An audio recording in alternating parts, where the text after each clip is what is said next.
ის კოალიცია ცვლილებისთვის ერთ-ერთი ლიდერია. ლევან, პირველ რიგში გითხარი, რა დაასკვენით, რა მოხდა, რატომ უშეცვალა გადაწყვეტილება ბოლო წუთს თუ ერთი დღის შუალედით დონალდ ტრამპმა. საერთოდ დასკვნები გამოიტანეთ თუ არა? სალამი. სანამ დონალდ ტრამპზე ვილაპარაკეთ, აუცილებლად მინდა ვთქვა იმ სანქციებზე, რომელიც დღეს ბრიტანეთმა დააწესა. სანქციებზეც გითხავდით, მაგრამ კარგი, კეთილი. დავიწყოთ სანქციებით, ეროვნული ამბავი. კი, ანუ განსხვავება რა არის წინა სანქციებთან შედარებით. დღეს ორი ადამიანი დაასანქცირეს იმიტომ, რომ რაღაცა კი არ გააკეთა, მაგალითად ხალხი აწამა ან სცემა. იმიტომ დაასანქცირეს, რომ რაღაც არ გააკეთა.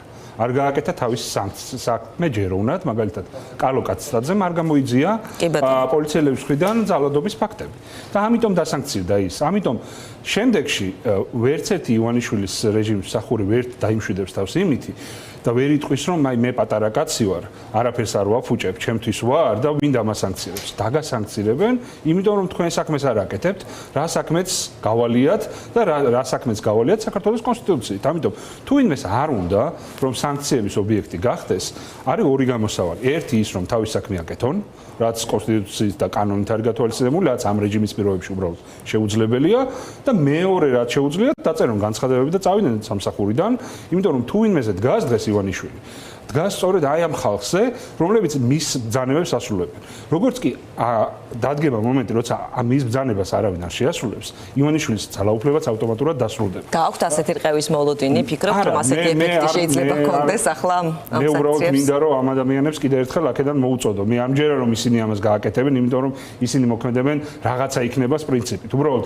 ამ ადამიანებს ერთი რაც შემიძლია უთხრა არის ის რომ არაფერი არ იქნება მათთვის, იმიტომ რომ ივანიშვილის რეჟიმი დასრულდება. ადრე თუ გვიან, როგორც ყველა რეჟიმი, ივანიშვილის რეჟიმიც სრულდება.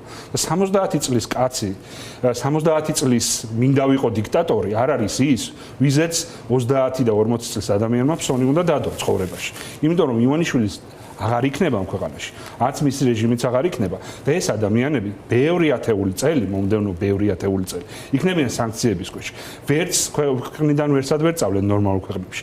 ვერც ხელფას მიიღებენ, ვერც სამსახურს დაიწყებენ. ესეც იმ შემთხვევაში, თუ უბრალოდ ციხეში არ მოხვდებიან. ამიტომ ერთი რჩევა შემიძლია არა მეგობრული, უბრალოდ რჩევა შემიძლია მივცე ამ ადამიანებს, რომ თუ უნდათ მათ, რომ მათი ცხოვრება მომავალი ბევრი ათეული წელი არ იყოს ძალიან ცუდი და არა მარტო მათი ოჯახის წევრების უბრალოდ შეეშვან ივანიშვილის რეჟიმის სამსახურში ყოფნას. და უბრალოდ წავიდნენ სამსახურიდან, მათ ხო გმირობას არავინ არ თხოვს. და არავინ ეუბნება რომ ახლა ხმალი ამოიღე იშიშვლე და ივანიშვილის რეჟიმი დაამხე შიგნიდან. ამას არავინ არ თხოვს მათ. უბრალოდ ის უკანონო ბრძანებები არ შეასრულო. და თუ მათ რაღაცა აქვთ გასაკეთებელი და არ აკეთებენ, უბრალოდ უნდა ადგნენ და წავიდნენ. სხვა გამოსავალი ამ ხალხს არ აქვს. კიდევ ერთხელ რომ ივანიშვილის რეჟიმი ამ ქვეყანაში დასრულდება. ყველა რეჟიმი სრულდება. პუტინის რეჟიმიც დასრულდება. მოხუცი დიქტატორების რეჟიმები უფრო მალე სრულდება ვიდრე ახალგაზრდა დიქტატორების. და ეს ხალხი, ვინც მათ ემსახურება, უმრავლესობა ოპტიმისტურად ხართ განწყობილი. ოცნების რეაქციები გეუბნებათ ამას? ჯერ სხვა შორის დღეს არ მომისმენია მე ჯერ ქართულ. არ ვიცი, ამბობენ რომ ბრიტანეთი ეთერში ვიყავით უკვე როდესაც დაიწყო. ეს ახლა არ არის საინტერესო ახლა ისინი რას ამბობენ. უბრალოდ რის თქმა მინდა.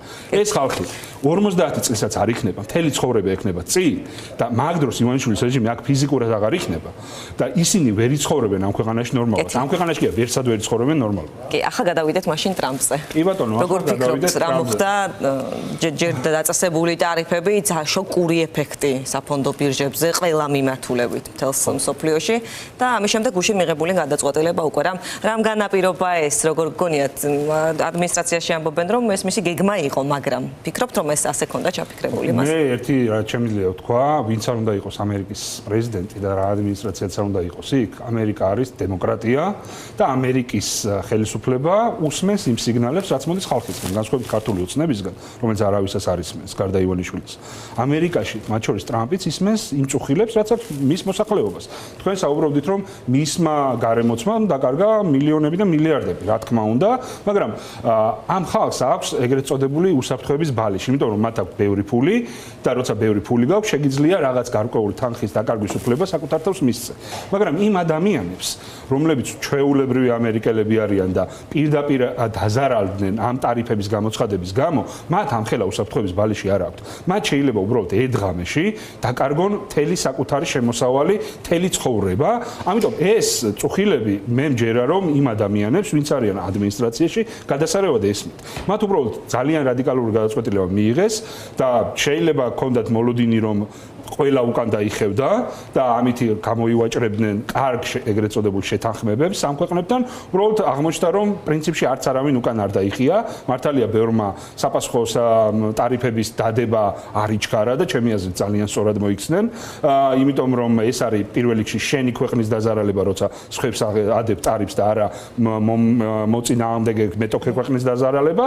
ამიტომ როცა ვერ მიიღეს ის რაც უნდოდა, თუ მოუწიათ უკან დახევა, იმიტომ რომ ფაქტია, რომ ამერიკაში ეს პრობლემა აწუხებს ძალიან ბევრს, მათ შორის ამიტომ დაზარალდა დონალდ ტრამპის რეიტინგი. აი, როცა ვერ მიიღეს, როცა ამბობთ, ანუ რისი მიღება უნდოდათ, რა იყო ეს შეთანხმებები, აი, ზარები არ წყდებაო, ამბობდა მართალია ვაჭრობის დივანს. ეჭვი არ მეპარება, რომ ამერიკის ადმინისტრაციას ბევრი ქვეყნიდან ურეკავენ და სთავაზობენ შეთანხმების დადებას, ეს ასე იქნება, ცხადია, იმიტომ რომ არავის უნდა, მიუხედავად იმისა, რომ ეს ტარიფები პირველ რიგში ამერიკელებს ურტყამს, რა თქმა უნდა, ურტყამს იმ ადამიანებს, საიდანაც ექსპორტი ხორციელდება ამერიკის შეერთებულ შტატებში. ამიტომ ყველა იქნება დაინტერესებული, რომ ეს სავაჭრო ომი არ გაგრძელდეს, იმიტომ რომ არ არსებობს ამ ასეთ ომებში გამარჯვებული, იმიტომ რომ შეუძლებელია სატარიფო ომში ვინმე გაიმარჯვოს. ამას გვასწავლის ისტორია, ამას გვასწავლის, ამას არ ჭირდება ეკონომისტობა. უბრალოდ ელემენტარულ რაღაცეებს ცოდნათ საკმარისია იმისთვის, რომ ვიცოდეთ, რომ ამ ომს გამარჯვებული არ ეყოლება. და როცა ლაპარაკობთ იგივე იმპორტზე დაწესებულ გადასახადზე, ხო? თანამედროვე სამყაროში რეალურად კლასიკური სახით იმპორტი არ არსებობს. აი მაგალითად ავიღოთ Nike-ის ბოტასი, ხო, რომელიც იწარმოება ვიეტნამში. Nike-ის ბოტასი, რომელიც ვიეტნამში იწარმოება და იქ კონკრეტულად ვიეტნამელს უხდიან რაღაც გროშებს.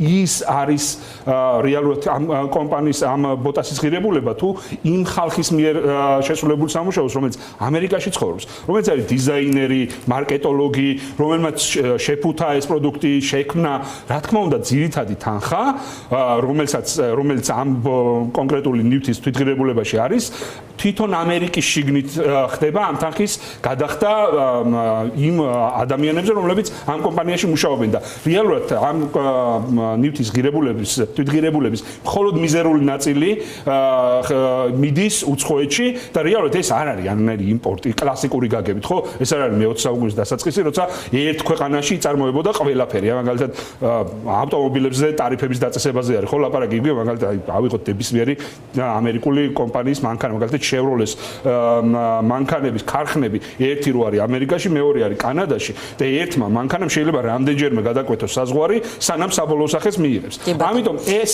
მით უმეტეს ამ გლობალურ სამყაროში, როცა სამყარომ ყველაფერი გააკეთა იმისთვის. ყველა იზარალებს, მოკლედ. ყველაფერი გააკეთა იმისთვის, რომ ესეთი რაღაცები აღარ მოხდეს, შეუძლებელია ამ ომში გამარჯვებული იყოს. კი, აი, სანქციების ბოდიში ტარიფების თემა იყო ერთ-ერთი მთავარი თემა, რაც ძაბავდა ხომ ურთიერთობებს ამერიკასა და ევროკავშირს შორის. ახლა როგორ გგონიათ რა შეიძლება მიიღოს ევროკავშირისგან ამ 90 დღეში? ევროკავშირის ემზადებოდა და ქონდა საპასუხო ნაბიჯები ამერიკის. ფონ დერ ლაიენს თუ მოусმენთ და სხვა ევროპელ ლიდერებს, ისინი ამბობენ, რომ ყველაზე კარგი გამოსავალი იქნება ნულოვანი ტარიფი ამერიკასა და ევროპას შორის და ნამდვილად ყველა მოგებული დარჩება ამით. არა მარტო ევროპაში და ამერიკაში, მათ შორის ჩვენც დავრჩებით მოგებულები და მთელი სამყარო დარჩება მოგებული. რაც უფრო მეტი, რაც უფრო ნაკლები სავაჭრო ბარიერი იქნება ქვეყნებს შორის, მით უფრო იაფი იქნება პროდუქცია და მით უფრო ხელმისაწვდომი, ამიტომ ამით ყველა მოგებული დარჩება. უბრალოდ რაც სურს ამერიკის შეერთებულ შტატებს და კონკრეტულად დონალდ ტრამპის ადმინისტრაციას, რომ ეგრეთ წოდებული რაღაც წარმოება იყოს ამერიკაში. ამის გაკეთება შეუძლებელია თანამედროვე სამყაროში. ეს გემი უკვე ჩავლილია. შეუძლებელია უკან დაბრუნება. ეს იგივეა მე-19 საუკუნეში, მე-20 საუკუნის დასაწყისში, ვინმეს უარი რო ითქვა ტრაქტორებზე და ისევ ცხენებით ხნათო ეს გადაწყვეტილება რომ მიიღო.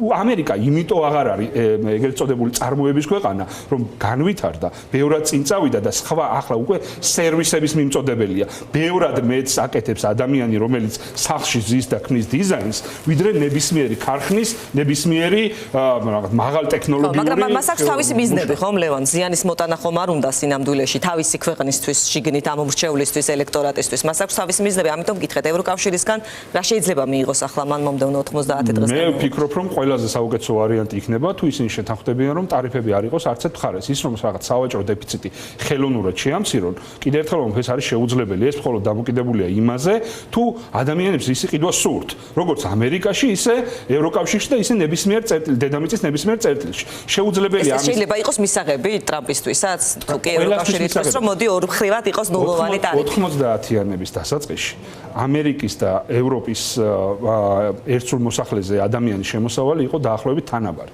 ახლა ამერიკის რიგითი ამერიკელი შემოსავალი უფრო მეტია, თუ არ ვცდები 40% უფრო მეტია, ვიდრე ევროკავშირის რიგითი მაცხოვრებლის. და ეს ხდება რატომ? იმიტომ, რომ ამერიკა არის თავისუფალი ბაზარი, უფრო გახსნილი ბაზარი, ვიდრე ევროკავშირი, უფრო ნაკლები რეგულაცია აქვს. საუკეთესო გამოსავალი ტარიფების დაწესება კი არ არის. საუკეთესო გამოსავალი არის ნაკლები რეგულაცია, ნაკლები ბარიერი, მათ შორის სავაჭრო ბარიერი, ეს არის ყველასთვის მომგებიანი. კიდევ ერთხელ რომ ევროპისთვისაც, მათ შორის რაც შეიძლება საუკეთესო ამერიკამ მიიღოს აქედან, ის იქნება რომ გაუქმდეს მაგალითად კვოტები კონკრეტული ტიპის საქონელზე ევროკავშირში, იგივე კანადაში და ასე შემდეგ. ეს რა თქმა უნდა დაბუსტავს როგორც ამერიკის ეკონომიკას, ისე ევროკავშირის ეკონომიკას. თუმცა თუ გაგრძელდება არაპროგნოზირებადობა, ისეთი მაგალითად როგორც არის ერთ დღეს ტარიფებს აწესებ და მეორე საუკუნე, ეს ბევრად უფრო უარესია, ვიდრე ერთხელ დააწესო ტარიფები და აღარ მოხდა. იმიტომ რომ ბაზარს ყველაზე მეტად რაც არ უყვარს არაპროგნოზირებადობა და